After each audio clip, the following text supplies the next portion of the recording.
जम्मू कश्मीर के एलजी मनोज सिन्हा ने 42वें trade fair में शिरकत की है। इस दौरान मनोज सिन्हा ने कहा है कि ट्रेड फेयर मेला जम्मू कश्मीर की मार्केट को बढ़ावा देने का जरिया बन गया है। उन्होंने ये भी कहा कि कश्मीर रियासत तेजी से तरक्की की सीढ़ी चढ़ रही है और अलग अलग शोबों में कश्मीर की मार्केट अपनी पैठ बना रही है। आपको बताते चले कि लेफ्टिनेंट गवर्नर ट्रेड फेयर में Jammu Kashmir union territory day के मौके पर बोल रहे थे।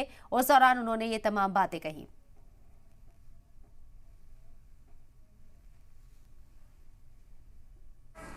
जम्मू कश्मीर में जेन्युइन प्रोडक्ट्स को सुरक्षित बनाने, बाकायदा उनकी टेस्टिंग और लेबलिंग के सारे इंतज़ाम किए जा रहे हैं। सभी कारपेट्स को QR कोड दिया गया है। निफ्ट के सहयोग से प्रोडक्ट और पैकेजिंग की बेहतर डिज़ाइन का प्रयोग किया जा रहा है और श्रीनगर में सफलतापूर्वक G20 के आयोजन ने पूरी दुनिया में एक अलग संदेश दिया है और ख़ास तौर से हमारे शिल्पकारों और शैलियों की उत्कृष्टता को दुनिया के अनेक देश के लोग देख करके गए हैं। मैं जानता हूं कि जम्मू कश्मीर में हो रहे क्रांतिकारी बदलाव से संपूर्ण भारत गर्व महसूस कर रहा है और देश का बिजनेस वर्ग भी चाहता है कि धरती का यह स्वर्ग और बेहतर करे।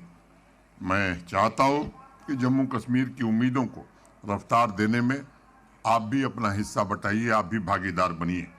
जम्मू कश्मीर के यूनिक हैंडलूम, हैंडीक्राफ्ट सेक्टर तथा एग्रो बेस सेक्टर में निहित संभावनाओं को व्यापक डोमेस्टिक और ग्लोबल मार्केट प्रदान करने में बायर्स तथा डिस्ट्रीब्यूटर्स की सहभागिता न सिर्फ म्यूचुअली बेनिफिशियल होगी बल्कि हमसफर बनकर आप इस खूबसूरत यूनियन टेरिटरी की दिशा और दशा बदलने के साझीदार बन सकते हैं।